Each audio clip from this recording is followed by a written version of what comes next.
Airbnb amenities. How do you know which ones to get, which ones not to get? What is the process that you go through to figure out if you should invest into a pickleball court, which it seems like everybody is getting a pickleball court nowadays.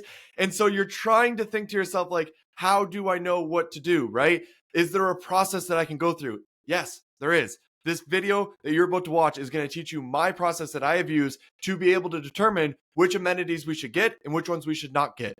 And it changes per market. If you're in a mountain market versus a beach market, if you have a 1 bedroom compared to a 5 bedroom, these all change the answers. And so the process that you're going to learn is going to teach you how to think about investing into amenities and then what process you should follow depending on the market that you're in to be able to eventually figure out the answers to what you want to know. Okay. Now, with that being said, this is a section of a much larger course. The course is called the Bianchi Method, and it teaches you every single last thing that I know about identifying profitable Airbnbs and turning them into really cash flowing great Airbnbs. And so the first thing you go through here is choosing the right market, then how to build out a buy box, then how to hunt for those right properties, then how to determine what the annual revenue potential is going to be, and eventually you get to the amenities section, which is where you are right now. Now, you can continue to watch this on YouTube, or you can hop over to shop.strsearch.com. The link is down below. You can sign up for the free course and you can go through the entire Bianchi method because there's even more videos underneath that. And additionally, when you do that, you will also see other courses in here that are 100% free, such as the Airbnb Starter Pack, Airbnb Data Basics, and so on and so forth. Okay. And no, I am not going to sell you into some sort of mentorship afterwards. That is not how I run my business. It's not who I am. Now, with all that being said, you care about the amenities. That's why you clicked on this video. So I'm going to shut up and I'm going to let you enjoy the amenities process. Comment down below if you find this useful, if you disagree, and if you want me to go deeper, let me know.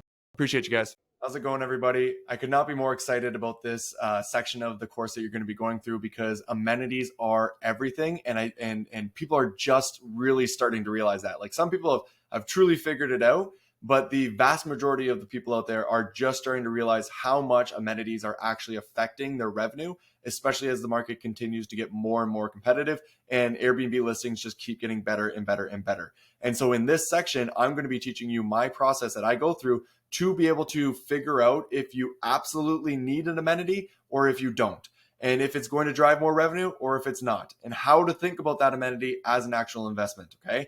And in this one, you're honestly going to be putting in so much work. I know you've been putting in so much work on everything else, but if you really want to get into the nitty gritty detail of the amenities, there is a process that obviously takes a lot of work that you would go through, but it makes the decision on the amenities so clear. So please go through all the way through these videos just to understand exactly what I mean by that, so you can see how clear it does become. And it'll make you want to put in the work to actually review these amenities, okay? And so at the end of this, you're going to know what your must-have amenities are, and you're going to know what your nice-to-have amenities are. You're going to know exactly which ones you should be getting first, second, third, and fourth. And it's just going to make it so much easier to determine how to spend your budget on the amenities that you're going into to ensure that you're going to be competitive against everybody else within your market, and potentially how to beat everybody, which is the most important thing that you could possibly do. So without further ado, let's get into it. In this video, what I'm going to be walking you through is how to think about your amenities as an investment and how to think about the return that you'd be potentially getting from investing in an amenity, right? So as an example, you're going to be investing, you're trying to decide if you want to buy a hot tub, and the hot tub is going to cost you about $7,500. And I'm not necessarily going to explain right now how if a hot tub would be the right thing to purchase for your property. What I'm going to explain is, let's say it is the right thing to buy for your property, and you're still grappling with the idea of actually spending the $7,500 for that investment. Okay. And so I'm going to show you the numbers behind it and the way that I like to think about it, and show you how you can understand how that $7,500 would be returned directly to you. Okay. So how to think about investing in amenities. The first thing we got to cover is the expenses and the set expenses that an Airbnb has.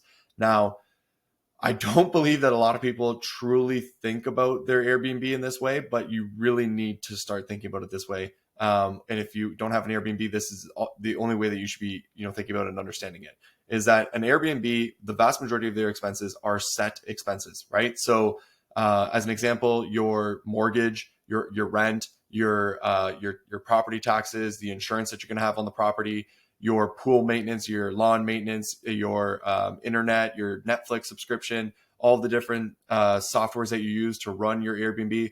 No matter what, no matter how much you make off that property, you're paying those expenses no matter what. So those are your set expenses, which means you have to spend that every single year, right? Now, on top of that, the other things that are not set expenses are kind of like your maintenance and repairs. Your cleaning bill is going to fluctuate a little bit. The amenities that you spend is going to fluctuate. But for the most part, you're going to be renting this property out on a regular basis, and you're going to roughly hit these numbers because, when you start running enough Airbnbs, you start to realize that there is some consistency with the amount that you're spending on these certain things, right? So for the most part, you are having set expenses. And in this example, it would cost about $100,000 to run this property on an annual basis. And that therefore you do not make any money until after you've generated over $100,000 in revenue. Okay. Which is pretty straightforward. That makes a lot of logical sense. It's very easy to understand, right?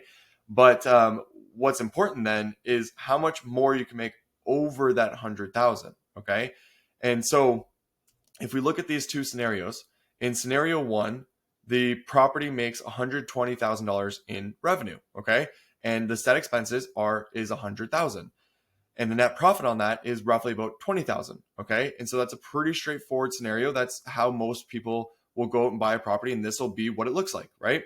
In scenario two, this person figured out a way to increase their revenue by 20,000.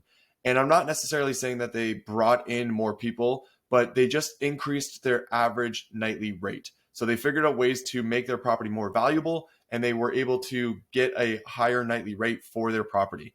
And so because of that, they then made $140,000, but their expenses stayed the exact same because they would have hosted the exact same amount of people with the exact same amount of amenities and maintenance repairs and cleaning bill and all that stuff. So everything would have stayed the same, but the property was more valuable. So they made $140,000. And so what ends up happening is that they end up making $40,000 in profit at the end of the year. Now, the crazy thing about this is that this person was able to increase their revenue by 16% over the other person. So only 16% that they go up. However, because of set expenses and because every dollar after these set expenses is almost pure profit, they increase their revenue by 16%, but they increase their profit by 100%. And to me, that's the coolest thing that you can possibly do. And so trying to understand how you could increase your nightly rate by making your place more desirable through amenities and design is one of the best investments that you can possibly do, right? So as you can see, you go from making 19,000 to 20,000 to 40,000.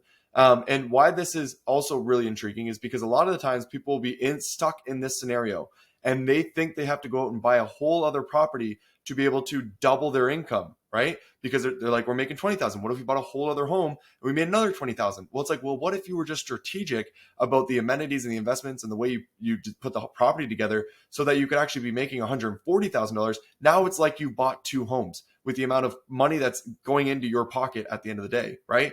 And so that's why I love this section a lot, and I really enjoy this because it's really a direct return directly into your pocket. Now, again, how does this work for investing into amenities? How do you want to think about this? Well, let's say in a scenario one, you had no hot tub, so your revenue without a hot tub was $120,000, but your revenue with a hot tub is $130, right? Because that hot tub is a very crucial amenity to have in that area, and just by having it, people want to stay at your home more. And so because they want to stay at your home more, you're able to increase your nightly rate because it's a more desirable home and people are willing to spend a little bit more because they know they're going to be getting the hot tub. Okay. And so the difference there is that you've increased your revenue by $10,000. The hot tub, the purchase price of a hot tub is about $7,500. This is just an average that I found from Googling. Okay. So let's say that the hot tub actually cost you $7,500. Well, therefore, if it costs you this amount and you increased your revenue by 10,000, your return on that hot tub in year one is 133%, which means you have paid it off and made an extra 33% on that money that you invested directly into the hot tub. And so when you think about investing in an amenity like this, you can see how it's a really good return on your money. And it also helps improve the entire property as a whole. It makes it a more desirable place to stay. It makes it a more competitive place in the long run. And even during a down economy, you're going to have a place that's more desirable than everybody else, which will allow you to get guests even in down times. Okay. So just as a summary, every dollar after your set expenses is almost pure profit, right? So you have a set amount of expenses, every dollar after that you're putting in your pocket, right?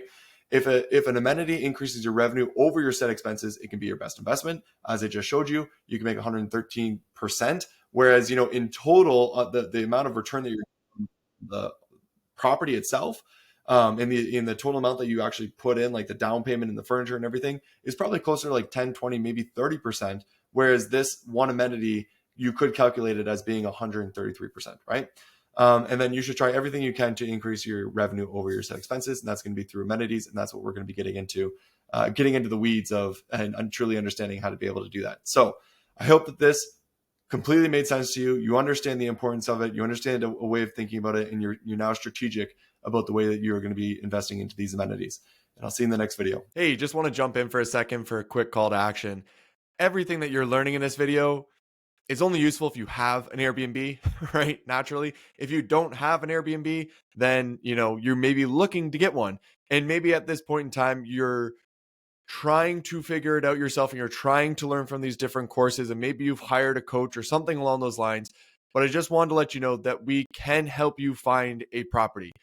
I have a property finder service. We are an Airbnb data backed firm, and we help people find profitable Airbnbs. We have found over 190 in the past almost 3 years now, and every single last one of those properties is cash flow positive. We have a 100% success rate. And so if you are looking for your current Airbnb, or even if you're considering to expand your portfolio and continue to do this for the next however many years, we want to be a part of your team. We want to be the acquisitions team to your real estate portfolio. And if you haven't spoken with somebody on my team, I'd recommend just clicking the link down below, scheduling a call, learning what it would look like if you were to work with our team, and seeing if maybe we could be a part of yours. All right, that's all I want to say. I'll let you get back to the video. If you are enjoying this, always remember to like and subscribe and comment and share. It helps a ton to get it out to other people who might also find this useful. Thank you. How's it going, everybody? So in this video, what we're going to be discussing is must-have amenities versus nice-to-have amenities.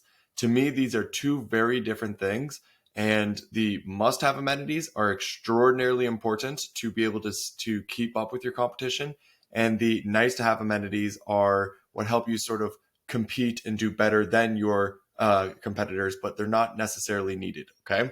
And so during this entire section, we're going to be getting into the weeds of amenities and how to review them and how to go even deeper than you've probably ever thought about going when it comes to amenities. But I just want to define the differences truly between must-have and nice-to-have. And again, I'm going to give some examples and really go through it and kind of prove what I mean by this. But a must-have amenity is something that you don't have a choice. If you want to compete in that market, if you want to be one of the top performers in that market, you have to get this amenity. As an example, a pool in some markets is a must-have amenity. You don't have a choice. You have to get it.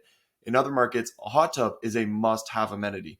And not in every single market do you need to have a hot tub, though, right? And so in some markets, a hot tub then becomes a nice-to-have. And a nice-to-have amenity is always one of these amenities that kind of gives you the competitive advantage over your competitors, right? Everyone else you're going up against.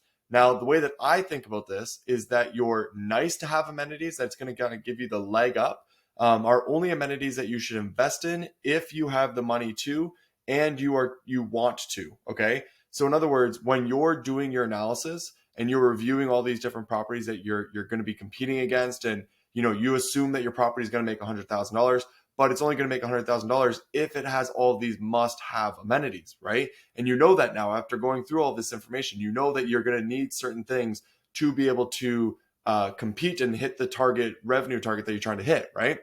And so the way I think about it is you only have so much money to put towards amenities. Therefore, you have to make sure that you get your must-have amenities before your nice-have amenities, okay? And I can't stress that enough. So I just want to give a quick example here of a quick way to look at some amenities and understand that this is just one property we're going to get into that has a lot of good amenities.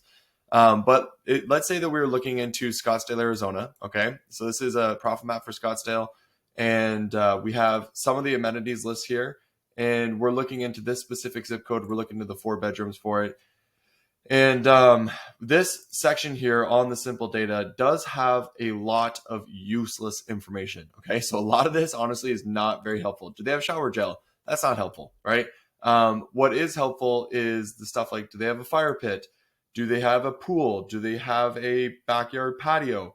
Those type of things are going to become a lot more useful, and filters that we could filter out. So the way that I'm going to show this right now is if you were to just highlight this top column right now, what shows at the bottom is the count. So the number of listings that are in this specific market that we're looking at, which we can see is 94, right? Obviously, if you were to click into this, you'd be able to see it as well. So some reason it's showing, oh, sorry, it's showing 93 here, but when we're over here, it's counting this top row as well. So there's technically 93, okay? Regardless, we click it, it says 94. And so what you could do is you could go over here to where all the amenities are. You click on the filter by condition, and then you go text contains, and we type in the word pool, right? With the, I think those are called asterisks on the end. And then we press OK. And what ends up happening is when I hover over this again, you can see we now have 91. So we went from 94 to 91, which means 3 properties out of all of these properties don't have pools. All the other ones have pools, right? This is a very, very, very easy and obvious one. That's why I'm using it as a very first example. But they all have pools, which means you have to have a pool. There's just no choice. So you would never get a 4-bedroom within this market without a pool. That's just a dead given. Now let's do another example here and go with the word hot tub, right? So if you look at the word hot tub and we click OK, what you'll see is we went from 94 to 41. So we're almost half, right? We're almost half. It's a little bit less than half.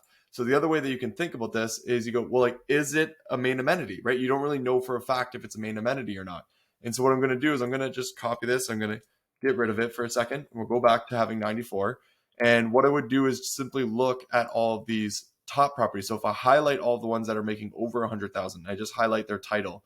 The title is then going to give me the number of properties that I'm looking at, right? So there's 30 properties that are doing over 100,000. I could also just look at this number and -1 because of the title. So there's 30 properties doing over that amount, right?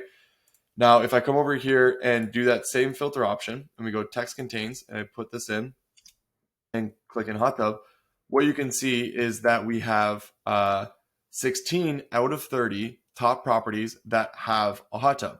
And so the way that you could, we'll get into the weeds of how you can understand this and really like determine if this is something that matters or not. But just as a very quick analysis, so less than half of all of the properties have hot tubs if we were to look at all of them.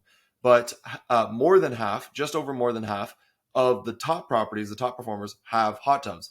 In my mind, the way I see that is that's a must-have amenity at that point, right? If the vast majority of if just over half of the top performers have the hot tub, it's likely something that is going to give you that competitive edge that you're going to need to be able to stay competitive within that top ranking, without the sense of having like a really good property or something along those lines. And again, we're going to get into the weeds of all this, but I just wanted to show you some quick ways to understand, do I need this or do I not? Now, obviously, this information here only covers so much. So we're going to have to, again, make some notes to really get into the weeds and really analyze every single property with even more detail. Now, you would have gone through most of this already, so you should have already made some good notes on whatever location that you're looking into. This is just going to be taking that information and taking it one step further, okay? To truly figure out, do I absolutely need this or is this a nice to have? And once you've covered all of your must-have amenities, you can then start looking into your nice-to-haves, which will give you the competitive advantage. Okay, so with all that being said, let's get into the next video, and I'll see you there. How's it going, everybody? In this video, what we're going to be doing is really getting into the weeds of the process for identifying the must-have and nice-to-have amenities that you should have for your property. And it's a process that takes a lot of time. It's not hard; it's just tedious. And this is going to be the process for people who really want to get into the weeds. Okay, so honestly, out of everything that we've been doing, we've been making a lot of notes, we've been going through a lot of things. But this part here, it kind of takes it to almost an OCD level or like a little bit too far. But I've actually found it to be very helpful in confusing markets. Okay, and I'll get into all of it, and we'll go through everything together. And for those of you who look at this and you're like, that's insane, I'm not doing it. I understand where you're coming from. I'm just letting you know that this is a method that people can follow if you really, really, really want to feel certain about the amenities that you're going to be putting into your specific property. Okay. And so what we're going to go through is the 5-step process for identifying must-have amenities. We're also going to cover the nice-to-have amenities as well. Okay. So the steps are, first, we're going to review the top properties from Simple Data. Now, you might have already made a buy box for this specific market, and if you have, I want you to be reviewing the top properties within that buy box, right? And you can see step 1 and 2. This is from an older presentation that I've done before, but step 1 and 2, may not directly relate to you, such as like removing the bad data. If you already built a buy box, you've already done all of that, right? And most likely some of the markets that you've already would have looked into and the certain zip codes and bedroom counts, you would have removed a lot of the bad data already. This is sort of a process if you were to be going from scratch. However, so what we want to do, the main thing that we want to do here is make sure that we're looking at the top properties. And what I mean by top properties are properties that are absolutely crushing it. In other words, they could not make more out of their home if they tried to. So I've got one example here that I want to show you just so you understand my definition of a top property. And this is a home in Gatlinburg. Now, when you first look at it, okay, the main things that you can see is that it has a really solid hot tub, has a large game room. You can see it's got a mini putt set up with like a good sized lawn. They've got a mural going on over here and then what looks to be a community pool, right?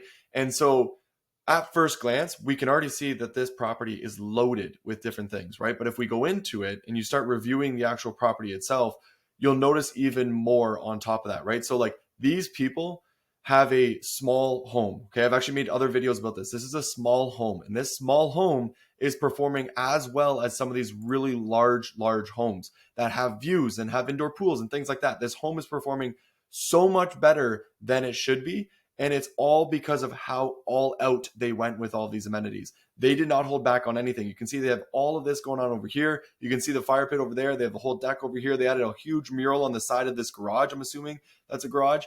And I love this so much because to me, what's happening here is this home could not make more money if they tried, right? They have done everything that they could to this property to pull out every single last dollar that they can possibly make from it. And so it's a top performing property for the type of home that it is. Now, are there other homes out there that are performing better than this home? Yes, but most of them have like majestic views and are these massive cabins. And of course they would beat this home that's not nearly competitive with that. But the thing is that this home is beating a lot of homes that it should not be beating based off of the way that it looks. And it's all because of its design and its amenities.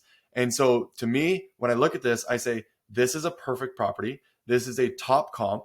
And this is the type of property that I would want to be studying, right? Now, not every single property that you're going to be looking at is going to be this great because this is a one-off scenario. It's not a one-off. It's just rare, okay? It's rare to come across properties that are that good. But we are going to strive to try and find the top properties within the market that we're looking at, within our own data. You likely already have them marked off green, whatever it may be. Those are the ones we are going to study, the ones that are pulling every last dollar that they possibly can out of a property, okay? Again, step 2, remove the bad data. You likely have already done. We've already covered that multiple times, so we're not going to get too into that. But the next thing we're going to do is track every amenity. And this step right here is going to be time consuming, but it'll be worth it. And if you're in a confusing market, it's 100% worth it. I will prove that as we continue to go. And then we're going to review the results. So we're actually going to take a look at everything that we do in step 3 to be able to get an understanding and a feeling for that data that we've now collected. So additional data that would have collected. And then at the final step there, we're going to make a decision. Okay. We're going to be able to take everything that we have done and we're going to be able to decide what amenity we are going to go ahead with and which ones we are not. So on to step 1, reviewing the top properties. Now, what I want to point out here is why top properties and not direct comps. I just went onto a very long rant explaining why top properties because they're the ones that are extracting it out, forgetting that this slide existed. But what I want to point out here is I don't want you to necessarily study direct comps. So sometimes there's going to be properties that are very, very, very comparable to yours, right? The size, the look, whatever it may be, but they're not perfect listings. They're not amazing listings. They're not extracting every single last dollar.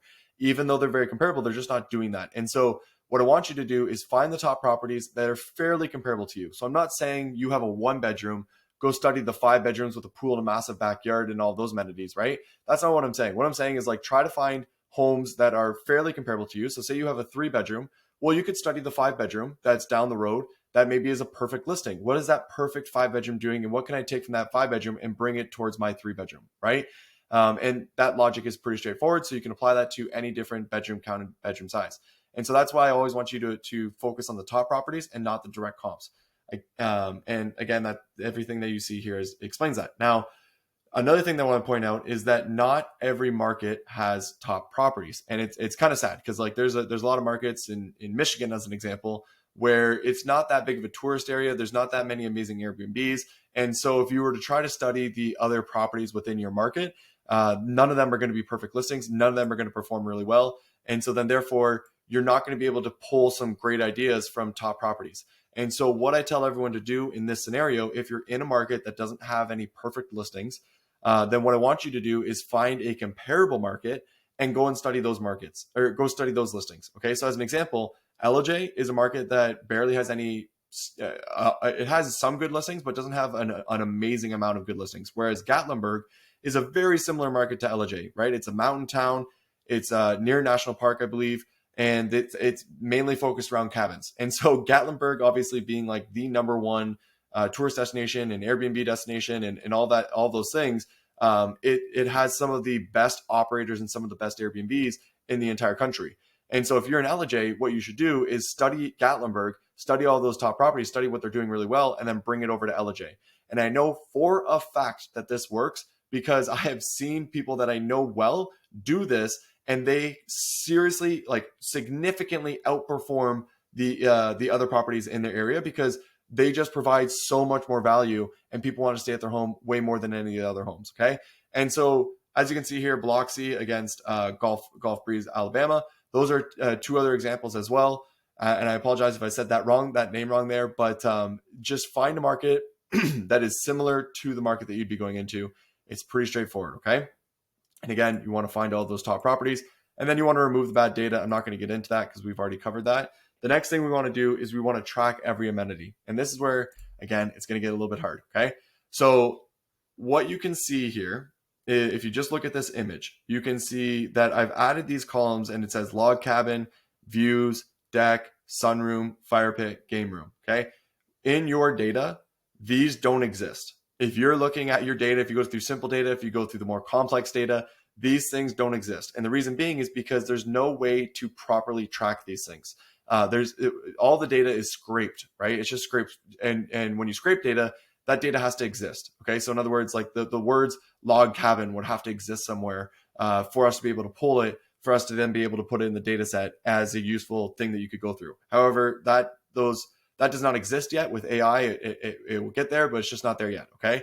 And so what you have to do is you have to add in what you believe the main amenities, so the must-have amenities, might be for that market, and create columns for each of those different things. Now, this market that you're seeing here was a mountain-ish market. Okay, so it was kind of a mountain market, but at the same time, it was also a resort market. So there was like a kids resort in this place. And it was a very confusing market because it wasn't super straightforward. It wasn't like 100% a mountain town, and it wasn't 100% a city. It wasn't 100% a resort place. It was kind of all over the place. And so what I had done was I had figured out what other amenities or features about these properties that I wanted to track to be able to see if they were a must-have or a nice-to-have amenity.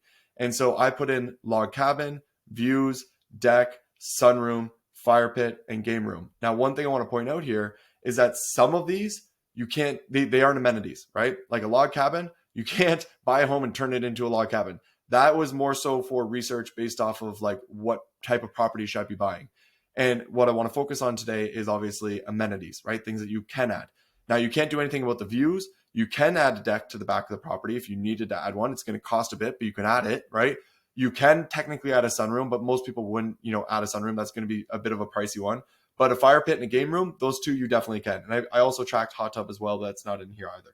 So what I'm telling you right now is that you want to create columns for specific amenities that you think are the most important. And then you're going to go through and literally track that manually, listing by listing, and say, is it a log cabin? Yes or no? Does it have views?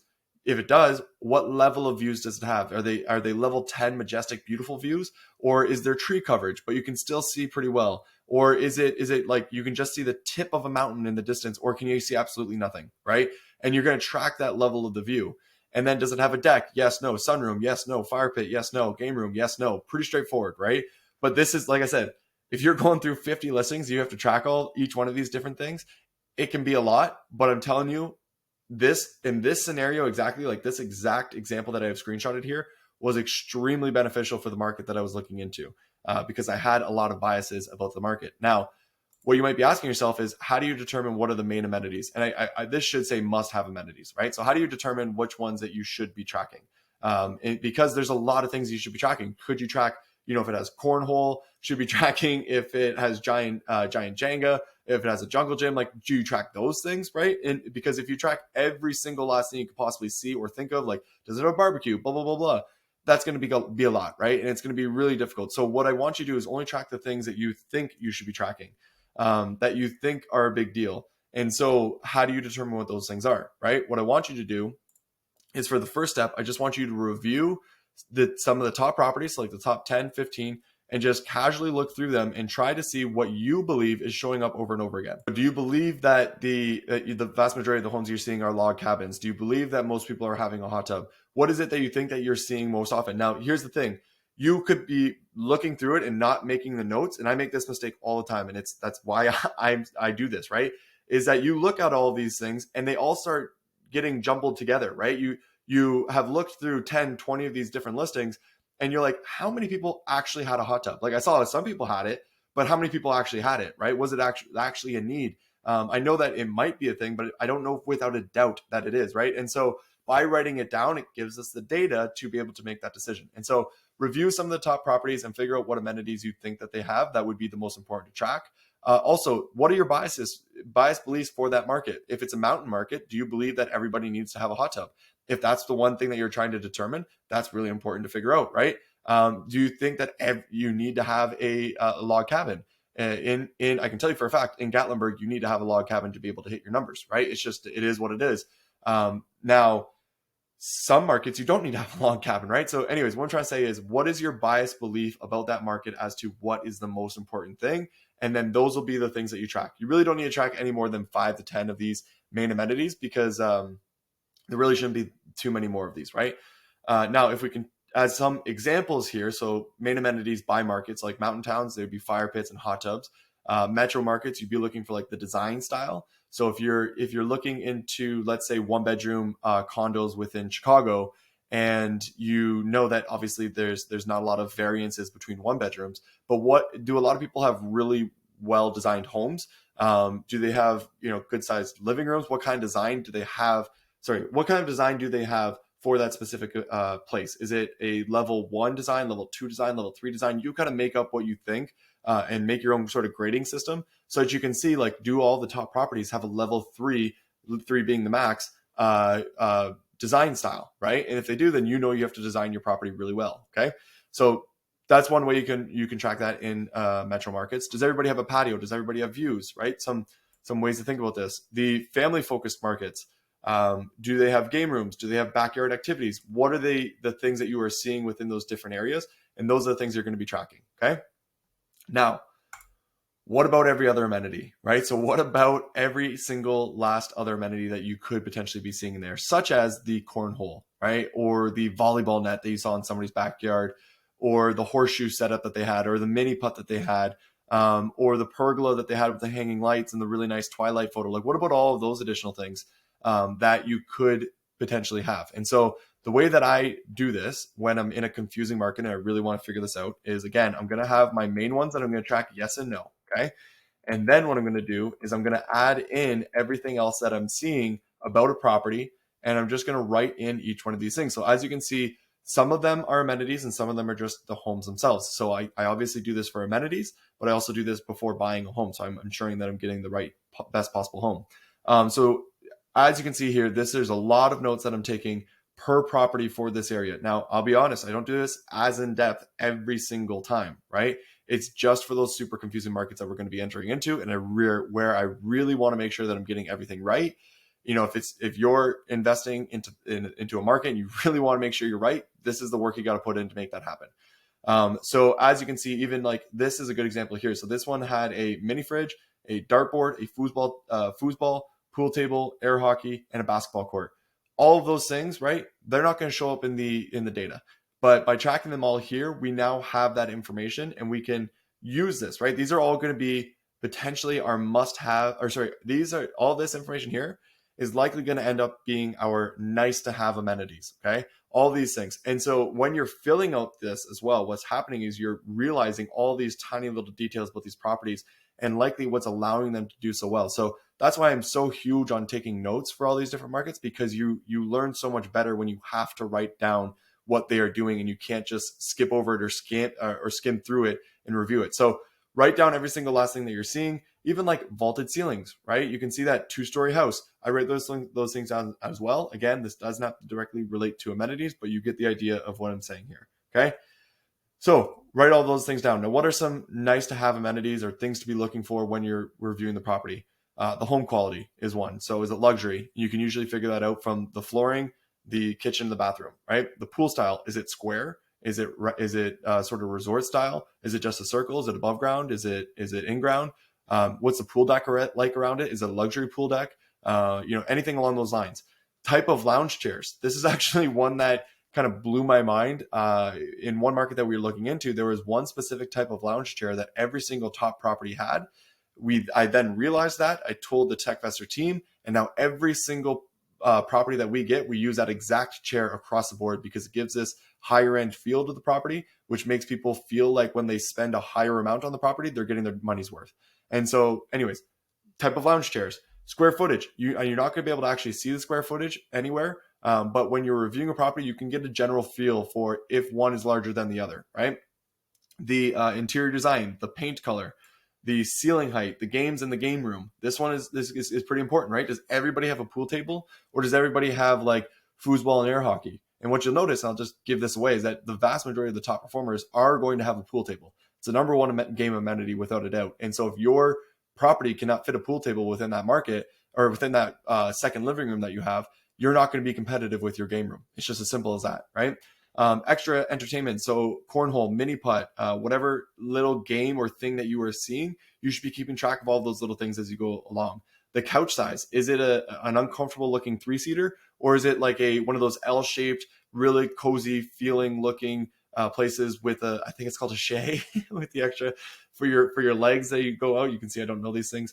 And then the dining table size and seating. What does that look like? How many people can they seat? What's the ratio from the number of guests that they allow in the home to the number of seats that people have at the dining table? All these things I like to keep track of, right? And then we get to the next step, which is reviewing the results. And so where we're going to have the most fun, but at the same time, you're going to, you have to make decisions here, or you have to understand how to make decisions here, right? So review the results of a cabin market. So this is the market that I was referring to, that I was going through, and you can see all the different listings that I went through and checked off all these different things of if I thought they were important or not, right? To try and figure out if they're important or not. And what we're going to do is we're going to go through some of these to analyze it and review the results one by one. So the first one here is the game rooms, okay? There's 23 total listings. 15 of them have game rooms, which means 65% of them have game rooms. As you can see, all I had to do was add a filter, and then I tracked how many I was looking at, and then I got rid of the word no, and so I was only looking at the yeses, right? So now I can see there's 15 of them that had the game room, and so 15 out of 23, that's the vast majority of people have game rooms. Of course, you're going to need to have a game room to stay competitive within that market, right? That to me, that's just like anything that's getting over 50, you're getting to the point where it's like, okay, I probably need to have this, right? And another thing to kind of note here is this is in order as well as to who's making the most or who's making the least. So these ones at the top are performing the best. And what you can see is there's the vast majority of these people at the top do have a game room. Okay, so obviously this is a market that requires you to have a game room, right? Now, again, we're talking about amenities, but I just want to point out that if you know you have to have a game room, that means you need to have 2 living rooms, because you're likely not going to get rid of the main living room and turn it into a game room, right? So, because every place has a living room no matter what. There's some amenities that are just an obvious, right? So dining table, living room, those are just a dead given. But we're looking into the extras, right? And anyways, so that's why I would track something like how many living rooms am I seeing across these properties to get a better understanding of how many living rooms I'm going to need to have, right? And so as you can actually see with this market is that there were quite some places that had quite a few extra living spaces that were performing well, but some of the top properties were just had the 2 living rooms and they're performing just fine, right? So again, not about amenities specifically, but it would relate to the ability for you to have a game room within that property. And so it is important to, do this stuff before actually buying the property. Now, fire pits. This one honestly blew my mind because when I actually wrote this up, my buy box for this, I wrote down that we needed to have a fire pit in this market. And then I did this, right? And then I went through this entire process and did this. And what I ended up realizing was that there was 23 total listings and only 8 people had fire pits, which means only 34%. Therefore, a fire pit is not a must-have amenity. It just isn't. We don't need to have a fire pit to be able to compete at the top with everybody else because they don't have them, right? So if we're comparing apples to apples and they don't have them, but they're still hitting those numbers, and all we need to do is hit those numbers to be able to buy a home, well, then if we don't have a fire pit, we're okay. And so if we find a property, which we did find a property that was completely on a slope, had no backyard, and we couldn't put a fire pit in there, we were okay with buying it because we knew everything else about the home would still allow it to hit the numbers that it needed to hit, even without having that fire pit. And it was only by going through this entire process that I had the confidence to be like, yeah, we're good. We can still move forward with that home. And so this one, again, I had a biased belief. Once I saw this, I was like, wow, that is intriguing, right? Like I was very happy to see that. And then the next one, again, now this one is actually harder. This one got a little harder because I honestly thought that everybody was going to have a hot tub, or the vast majority of people were going to have a hot tub. And so when I see this, we got 23 total listings, but only half of them have actually have a hot tub. So 52%, right? Just above. Now, I kind of already talked about this a little bit with the Scottsdale market, but hot tubs could be considered either way. However, most of the top comps don't have a hot tub. Therefore, hot tubs do not matter. Okay. It is actually the same general scenario that we saw with the Scottsdale, where as you can see, this person doesn't have one, this one does, but then does not, pretty well all the way down here. So the top like 6 or 7 there, only one of them actually has a hot tub. And so then all of these are performing really well, even without a hot tub.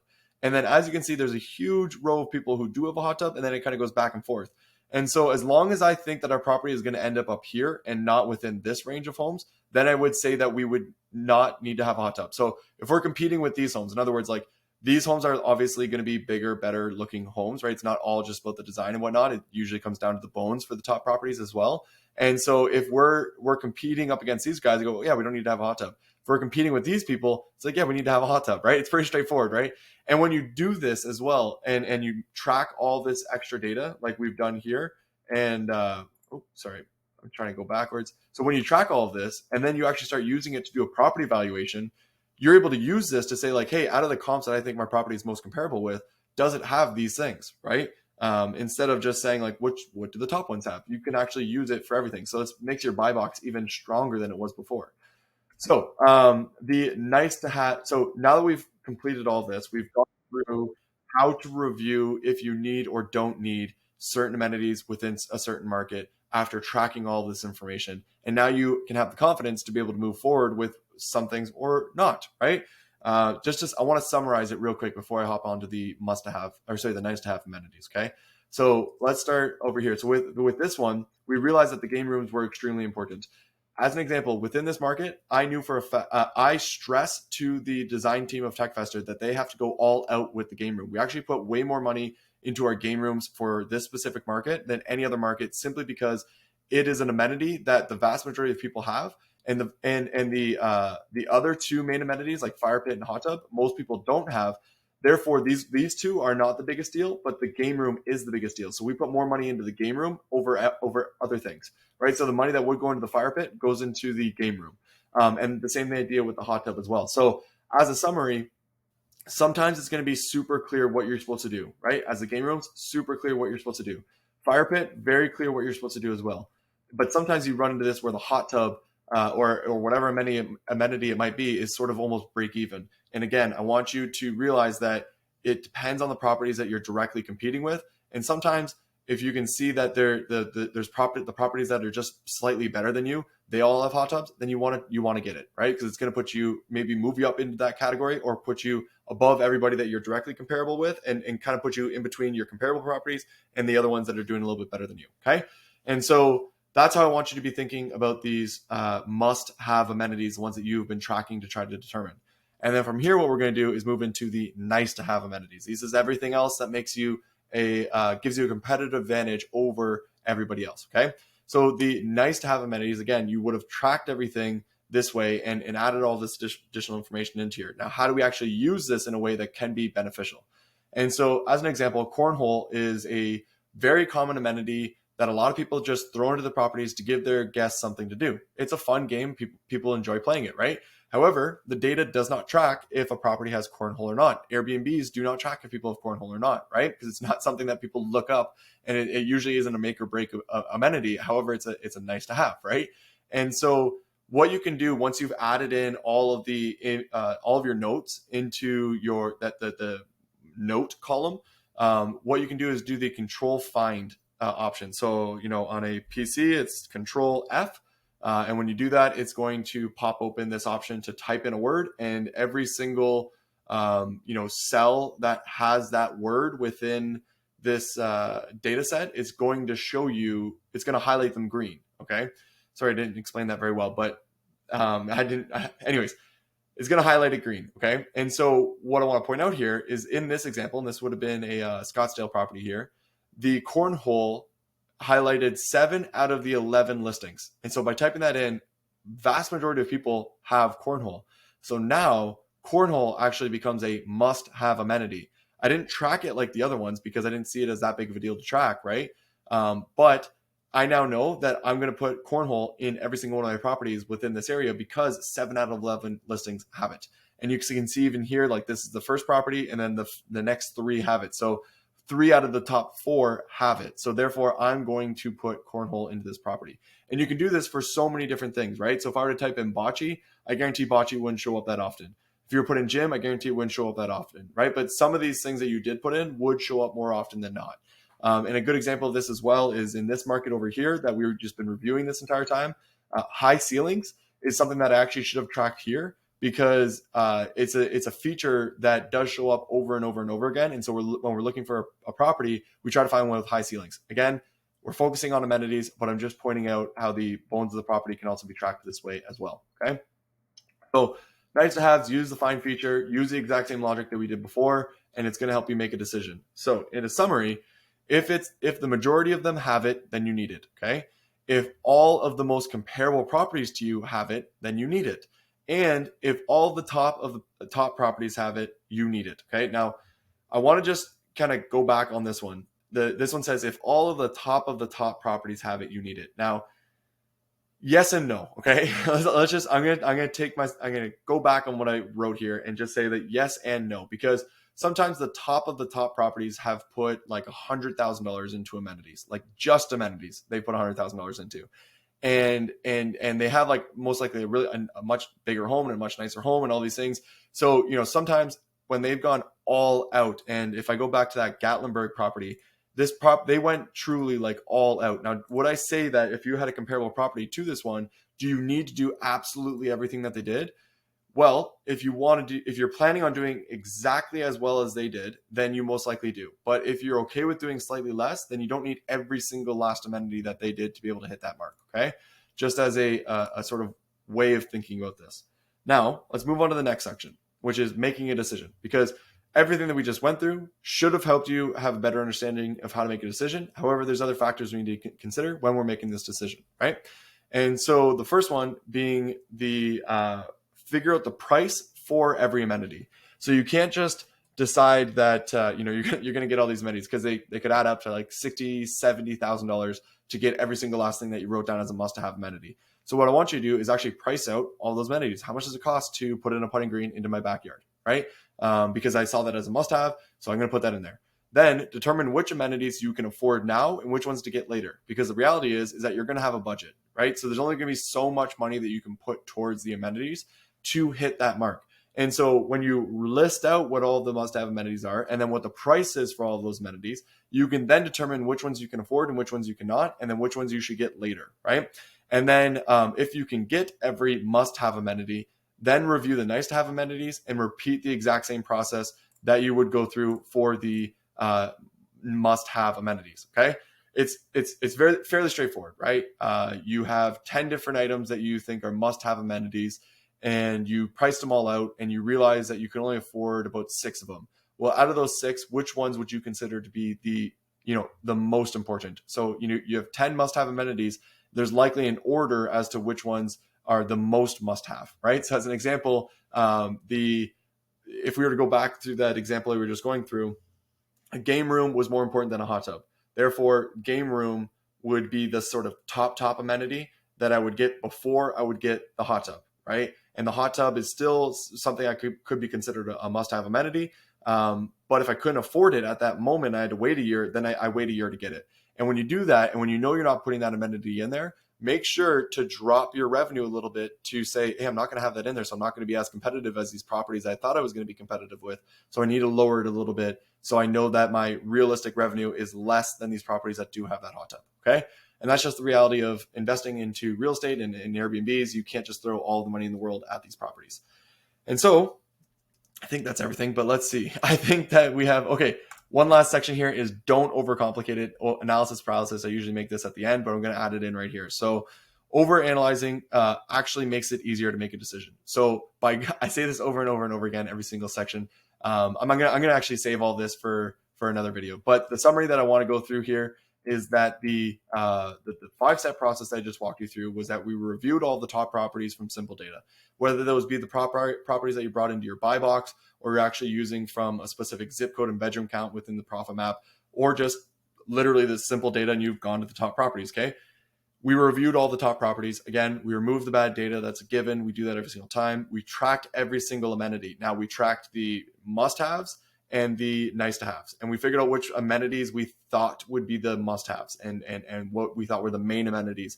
And we used our own biases and beliefs and reviewed those top properties to say, okay, I want to check to see if everybody has a hot tub or not, right? And so then we did that. And so we tracked every single amenity, and then we also made notes on every single last additional thing that we could have into one column. And then from there, what we did was we reviewed the results. We just said, there's 50 people here, 75. There's 50 people here, and 40 of them have a hot tub. Therefore, I need a hot tub. It becomes super straightforward when you do it that way, right? And then at the very end, we made a decision based off of our budget and what we consider to be the number 1 must-have amenity, number 2 must-have amenity, number 3 must-have amenity, and made sure we had those ones within our property before we moved forward with it. And if we didn't have them, then we just lowered what our potential revenue would be based off of that factor, and that helped us determine if we could still move forward with the property and what amenities that we should be actually purchasing, right? We actually were able to make the decision on the property and the amenities by following this process.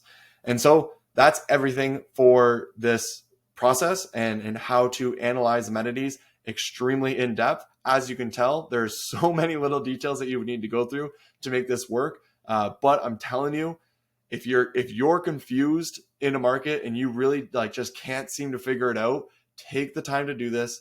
It's maybe going to take you an hour, 2 hours to really go through this, but it's going to be so clear what you should and shouldn't do by the time you finish doing this, and you're going to have so much more confidence when you move forward with it. I'll save it for the analysis paralysis video, but we'll see you in the next one, guys, and I hope this was helpful.